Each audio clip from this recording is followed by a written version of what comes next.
반갑습니다. 디엠 양선입니다. 자, 아모레퍼시픽이 2분기 실적 어닝 쇼크로 인해서 개파락 이후에 흐름이 계속 하락세를 이어가고 있습니다. 아모레퍼시픽은요, 전체적으로 1분기 이 업황의 호조와 실적의 기대감에 쌓아 올렸던 이런 모멘텀들이 한 번에 무너지면서 실망 매물이 많이 출현된 것으로 좀 보여지고 있는데, 전체적으로 이 실적에 대한 기대감에 올라왔던 상승 모멘텀들 보여줬었기 때문에 실적 반등 3분기, 4분기, 하반기 들어서 언제쯤 이 반등은 이루어질 것인지 전체적인 아모레퍼시픽의 실적의 흐름 살펴보면서요. 하반기 주가의 흐름은 어떨지 예상 시나리오에 대해서 오늘 주가 한번 짚어보는 시간 가져보도록 하겠습니다. 아모레퍼시픽이요, 국내 이 수익 부분에서도 다소 이 하락하는 움직임을 좀 나타냈습니다. 자, 국내 화장품과 생활용품 부분에서는 포트폴리오 다각화와 전반적인 이 유통시장을 조금 변화시키는 흐름 안에서의 좀 부진한 모습이 나타났는데요. 이 면세 매출도 전년 동기 대비해서는 25% 하락률을 나타냈습니다.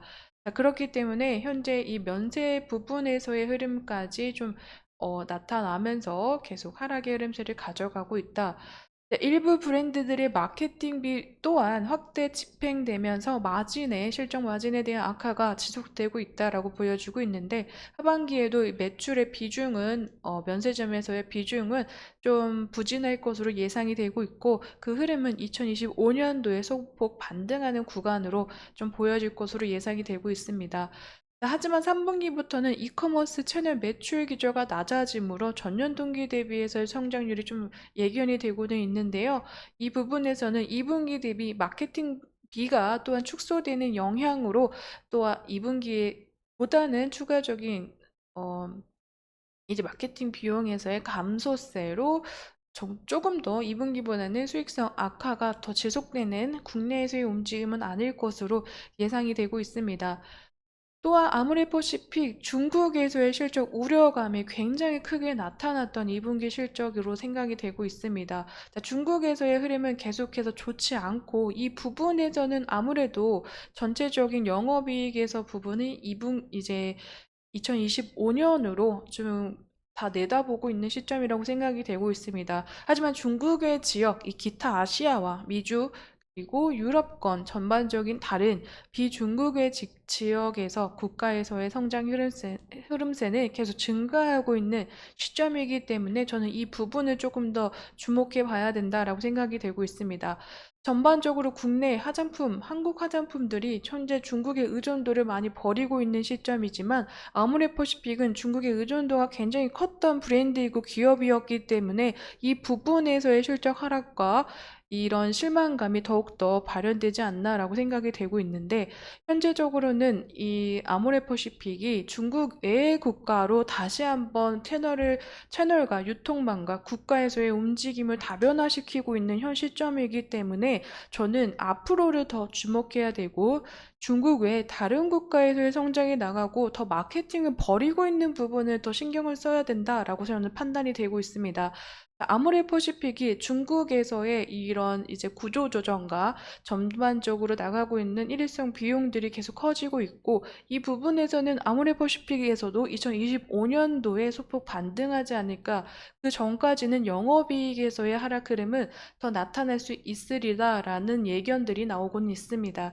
하지만 전체적으로 아모레퍼시픽이 중국에서의 사업을 조금 이제 다변화시키는, 수익성이 없는 부분에서의 축소시키고 잘 되는 부분, 럭셔리와 프리미엄 이 화장품 부분에서의 마케팅을 좀 다변화시키는 움직임까지 나타나고 있기 때문에 이 부분에서는 아직까지는 국내와 중화권에서의 새로운 리뉴얼된 제품군들, 그리고 좀 밀제품들은 밀고 줄일 제품들은 줄이고, 현재 국내는 글로벌적으로 인기가 있는 브랜드들을 다른 국가에서는 포트폴리오를 강화하고 있는 시점이기 때문에 이런 부분들까지도 지켜봐야 된다라는 흐름들을 가지고 있습니다.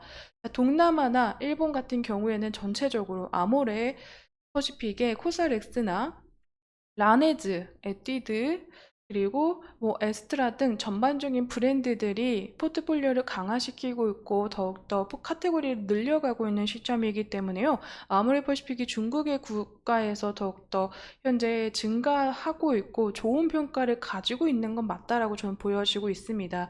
그렇기 때문에 현재 중국에서의 그 국내 수익 안에서는 다소 이제 변화되는 시기로 좀 인식을 하면서 가져가는 부분이라고 생각이 되고 있고, 그 이후의 실적에 더욱더 대비를 하고 집중을 해봐야 된다라는 점을 좀 말씀드리고 싶습니다. 아모레퍼시픽이 정말 큰 기업이고요. 전체적인 이 매출액에서는 성장하고 있지만 영업이익 부분에서의 어닝 쇼크가 일어나고 있는 부분이기 때문에 이 부분은 2025년도까지는 조금 더 지켜봐야 되는 시점 상황이다라고 보시면 좋을 것 같습니다. 하지만 중국에서의 부진을 태국이나 다른 동남아 국가에서 다른 브랜드들로 많이 채워가고 있습니다. 아모레퍼시픽이요, 지난 16일이었습니다. 업계에 따르면 아모레퍼시픽이 태국 수도인 방콕에 위치한 대형 쇼핑몰 센트럴 롬에 쇼핑몰에 헤라 매장을 열고 헤라 현지 사업을 본격화한다고 합니다. 태국에서는요, 요즘 들어서 K-뷰티 시장이 점점 커지고 있고 인기가 올라가고 있는 시점인데, 그 안에서 전체적으로 이러한 흐름이 나타나고 있다라고 생각이 되고 있습니다. 자, 브랜드 포트폴리오를 강화하고 태국 시장을 겨냥한 마케팅에 박차를 가하는 이제 움직임은 중국에서의 부진을 만회하려는 아모레퍼시픽의 전략으로 해석이 되고 있고요. 현재 아모레퍼시픽은 태국에서 에스트라를 런칭한 바 있기 때문에 전반적으로 온라인과 오프라인 샵 등에 입점을 해 있는 시점입니다. 이 안에서 추가적인 브랜드 포트폴리오를 강화시킴으로써 태국에서의 흥행 더욱더 지켜보면 좋을 것이다 라고 생각이 되고 있고, 전체적으로 아모레퍼시픽이 이 동남아와 일본에서의 흐름이 굉장히 지금 좋은 추세이기 때문에 엔화가 강화되고 있는 시점인 이 하반기에 일본에서의 성장과 중국 외에 다른 동남아 지역에서의 이 매출의 흐름을 더 포커스를 두고 지켜봐야 된다라고 생각이 되고 있습니다. 자, 광군제에서 아마존 프라임데이로 바로미터가 달라졌습니다. 아마존 프라임데이가 7월에 열렸죠. 코스알엑스가 5월부터 실적 편입이 되었는데요. 코스알엑스 같은 경우에는 5월, 6월 이 두 개월에 대한 이 실적만 좀 편입이 됐기 때문에 전반적으로 가이던스가 하반기에도 계속 올라가고 있고, 전체적으로 이 코스알엑스에 대한 편입으로 인해서 기대치가 상승했던 것은 맞습니다. 하지만 2개월분의 실적만 좀 들어갔었기 때문에 그 2개월 부분으로도 미국에서의 실적 성장률을 굉장히 보여준 브랜드라고 생각이 되고 있는데, 아모레퍼시픽과 화장품 업종들은 현재 중국 광군제를 지나서 아마존 프라임데이로 다시 한번 이 글로벌적인 시장을 다각화하고 있음을 좀 알아주셨으면 좋겠습니다. 아모레퍼시픽 역시 미국에서의 산업이 계속 커지고 있는 시점으로 현재 중국에 포커스를 두기보다는 다른 국가로서의 포커스를 맞추고 달리고 있는 그 시작이 다소 늦은 바가 있다라고 보여지고 있지만, 전체적으로 굉장히 큰 브랜드의 변화를 보여주고 있다라고 생각이 되면서 이 부분을 좀 더 집중해 봐야 된다.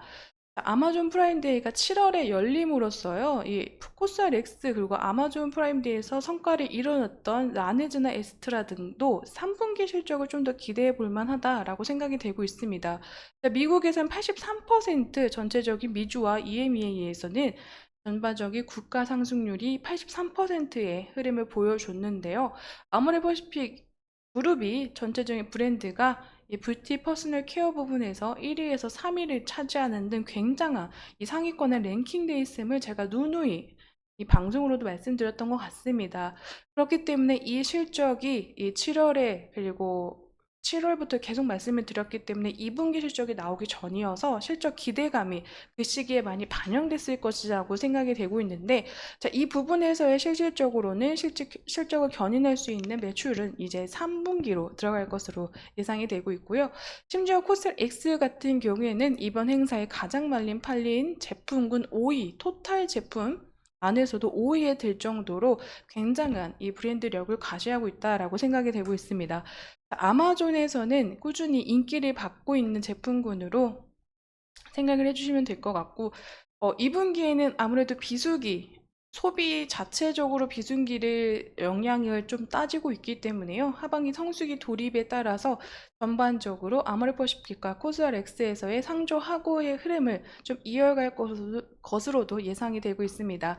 추가적인 마케팅 비중은 좀 영향이 없고 지금 전체적으로 프라임데이 대응 확대로 재고 충당 금액이 좀 증가하고 전분기 대비해서 원가율이 상승한 바는 있습니다.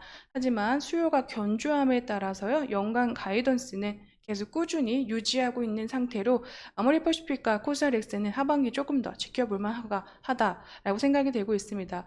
전체적인 중국에서의 비중은 낮아지고 있지만 미국에서의 성장률을 조금 더 지켜볼 만하다라고 생각이 되고 있고, 그 안에서 매출 비중이 또 어느 정도의 차이로 좀 올라갈 수 있는지 하반기를 더 기대해 보도록 하겠습니다.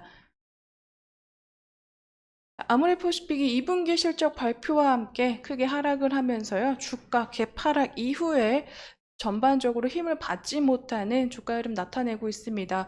실적 기대감과 계속해서 실망 매물이 나오고 있는 시점으로 보여지고 있고, 그로 인해서 이 1분기 실적 기대감이 올라오지 못했던 부분까지 주가 형성되고 있습니다.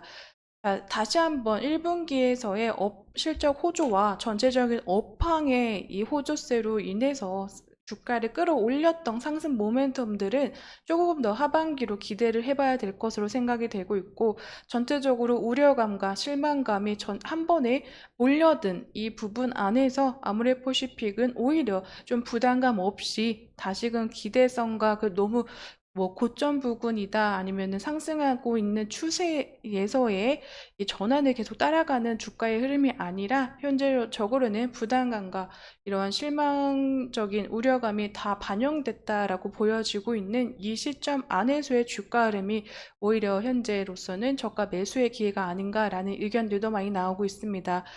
저 또한 현재로서는 중국 외에 다른 국가에서의 성장률을 보더라도 다시 차익 매물이 나오고 중국에서의 우려감이 이미 발현되고 실망 매물이 출현된 이 자리가 3분기, 4분기에 들어서 더욱더 많은 국가에서 진출함에 있어서 다른 성장률을 보여줄 수 있는 아모레퍼시픽에게 3분기 기대감이 나타날 수 있는 구간에서는 조금 더 1분기만큼의 이 상승의 그 기대 모멘텀들이 좀 발휘될 수 있는 부분으로 좀 생각해도 되지 않을까라고 싶습니다.